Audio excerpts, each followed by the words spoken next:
నమస్తే. ప్రస్తుతం ఏపీలో రాజకీయాలు మొత్తం పింఛన్ల చుట్టూ తిరుగుతున్నాయి. అధికార విపక్షాలు పింఛన్లు పేదలకు అందకపోవడానికి, ఇంటికి చేరకపోవడానికి కారణం మీరంటే మీరని ఒకరిపై ఒకరు విమర్శలు చేసుకుంటున్నారు. పింఛన్లు సమయానికి రాకపోవడంతో రాష్ట్రంలో దాదాపు 66 లక్షల మంది వివిధ సామాజిక పింఛన్లు పొందేవారు ఇబ్బందులు పడుతున్నారు.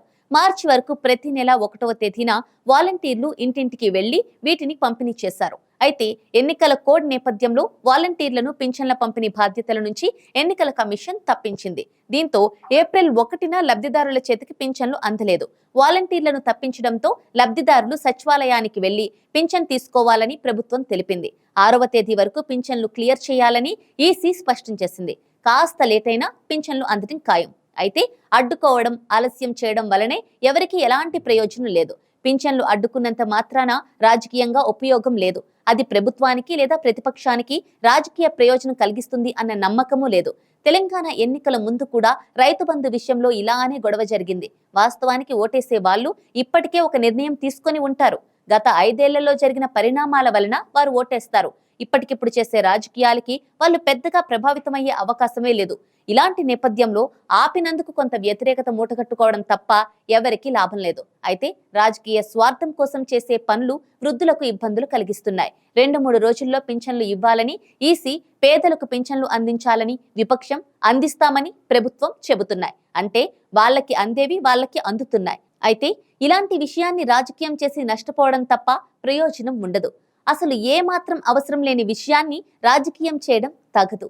ఈసీకి ఫిర్యాదు చేసిన నిమ్మగడ్డపై ప్రజల్లో ఆగ్రహం పెరగడం ఖాయం. అలాగే ఈసీకి ఫిర్యాదు చేసి ఇప్పుడు ఇవ్వాలని కోరిన విపక్షాలకు ఒరిగేదేమీ లేదు. ఇక 5 ఏళ్లు ఇంటికే ఇచ్చి ఇప్పుడు ఎన్నికల కోడ్ కారణంగా కాస్త ఆలస్యమైనా ప్రభుత్వానికి పోయేది ఏమీ లేదు. వాస్తవానికి ఇది ఇప్పటి సమస్య కాదు. ఎన్నికలు ఎప్పుడు వచ్చినా కోడ్ వలన కొన్ని ఇబ్బందులు తప్పవు. ఇక మార్చి నెలలో ముగుస్తున్న ఆర్థిక సంవత్సరంతో పాటు వరుస బ్యాంకు సెలవుల కారణంగానే ఈసారి కాస్త ఆలస్యం అవుతున్నట్లు అధికారులు ముందుగానే చెప్పారు. ఏప్రిల్ నెలలో పింఛన్లు 3వ తేదీ నుంచి పంపిణీ చేస్తామని అన్నారు. అయినా రాజకీయం చేయడం వలన చేసిన వారే నష్టపోతారు. ఇక ఎన్నికల కోడ్ ఉంది కాబట్టి 2 నెలల పింఛన్ ఒకేసారి ఇస్తే వచ్చే నెలలో ఎలాంటి ఇబ్బంది ఉండదు. ఆ మేరకు విపక్షాలు డిమాండ్ చేస్తే ప్రభుత్వానికి ఇబ్బంది తప్పకపోవచ్చు. కోడ్ జూన్ 4 వరకు ఉంటుంది. అంటే మరో 2 నెలలు ఇబ్బందులు తప్పకపోవచ్చు. అలాంటప్పుడు 3 నెలలు పింఛన్ ఇస్తే సరిపోతుంది. కానీ ప్రభుత్వం దగ్గర ఆ స్థాయిలో నిధులు ఉండవు. పింఛన్ల వలన నెలకు 2,000 కోట్ల రూపాయలు ఖర్చు అవుతుంది. 3 నెలలకు ఒకేసారి అంటే 6,000 కోట్ల రూపాయలు. అంత మొత్తం ప్రభుత్వ ఖజానాలో ఉండదు. అయితే కోడ్ రాకముందు డబ్బు ఇచ్చేస్తే ఏ సమస్య ఉండదు. కానీ ప్రభుత్వం దగ్గర నిధులు ఉండవు కాబట్టి దీనికి పరిష్కారం వెతకాల్సిన అవసరం ఉంది. ఎన్నికల సమయంలో ఇలాంటి ఇబ్బందులు ఉంటాయని పింఛన్దారుడికి కూడా తెలుసు. కాబట్టి రాజకీయం చేసినా ప్రయోజనం ఉండదు. రాజకీయంగా లబ్ధి కోసం తప్పు ఒకరి మీద ఒకరు వేసుకోవడం వలన ప్రయోజనం శూన్యం. అయితే పింఛన్దారులు వాళ్ళ బాధలు, వాళ్ళ ఖర్చులు వాళ్ళకి ఉంటాయి. కాబట్టి సమయానికి వాటిని అందించాల్సిన అవసరం మాత్రం ఉంది. ఒక్క నెలలో చేసే రాజకీయం గెలుపు ఓటములను ప్రభావితం చేయదు. కేసీఆర్ ఎన్నో పథకాలు పెట్టారు.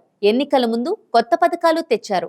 అలాగే గత ఎన్నికల ముందు చంద్రబాబు పసుపు కుంకుమ అంటూ ఓటర్లను ఆకట్టుకునే ప్రయత్నం చేశారు. అయితే అవి ఫలించలేదు. ఎందుకంటే ఓటర్లు ఎన్నికలకు 6-7 నెలల ముందే డిసైడ్ అయి ఉంటారు. అయితే ఆలస్యం వలన ఇబ్బందులు మాత్రం తప్పవు. ఇప్పుడు రంజాన్ సీజన్, ముస్లింస్ ఇబ్బందులు పడుతున్నారు. ఎన్నికల కోడ్ వలన పెళ్లిళ్ల సీజన్లో పెళ్లి చేసుకునేవారు సమస్యలు ఎదుర్కొంటున్నారు. ఎక్కువ డబ్బులు తీసుకువెళితే పట్టుకుంటున్నారు. రసీదులు చూపిస్తే వదిలేసినా పల్లెల్లో అందరూ అన్నింటికి రసీదులు తీసుకోరు. ఎప్పటి నుంచో దాచుకున్న చిన్న చిన్న మొత్తాలు ఉంటాయి. వాటికి లెక్కలు చూపడం కష్టం. అలాంటి వారు ఎన్నికల కోడ్ వలన ఇబ్బందులు పడుతున్నారు. అందుకే ఈసీ కోడ్ విషయంలోనూ సామాన్యుల గురించి ఆలోచించాలి. ఈసీ ముందు చూపుతో వ్యవహరించి సామాన్యులకు కష్టాలు రాకుండా చూడాలి. రాజకీయ కోణంలో చూసి కోడ్ అమలు చేయడం వలన రాజకీయాలకు సంబంధం లేని సామాన్యులు ఇబ్బందులు పడుతున్నారు. అందుకే రాబోయే రోజుల్లో మార్పులు అవసరం. ఇక పింఛన్లు వాలంటీర్ అందించకుండా సిటిజన్ ఫర్ డెమోక్రసీ అనే సంస్థ ఈసీకి ఫిర్యాదు చేసింది. దీని వలన పింఛన్దారులు ఇబ్బందులు పడుతున్నారు.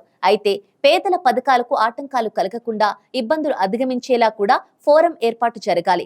సామాన్యులకు రాజకీయాలు నష్టం చేయకూడదు. అందుకే 3 నెలల ముందు పథకాలు అమలు చేయడమా లేక పథకాల అమలులో జాప్యం లేకుండా చూడటమా అనే దానిపై చర్చించి ఏదో ఒక నిర్ణయం తీసుకోవాలి. ఈసీ అలాంటి ఒక ఆర్డర్ తీసుకువస్తే సామాన్యులు ఇబ్బంది పడరు. ప్రస్తుతం పింఛన్లపైనే రాజకీయం సాగుతోంది. అయితే ఆరోగ్యశ్రీ, సీఎం రిలీఫ్ ఫండ్ వంటివి కొనసాగుతున్నాయా? అక్కడ కోడ్ వలన ఇబ్బందులు ఎదురవుతున్నాయా అనేది కీలకమే.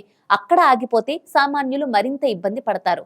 అందుకే ఈసీ దీని మీద ఒక నిర్ణయం తీసుకొని రాజకీయాలకు అతీతంగా సామాన్యులకు కష్టం రాకుండా చూడాల్సిన అవసరం ఎంతైనా ఉంది. లేకుంటే ప్రతిసారి ఇలాంటి రాజకీయాల వల్ల పేదలకు కష్టాలు తప్పవు.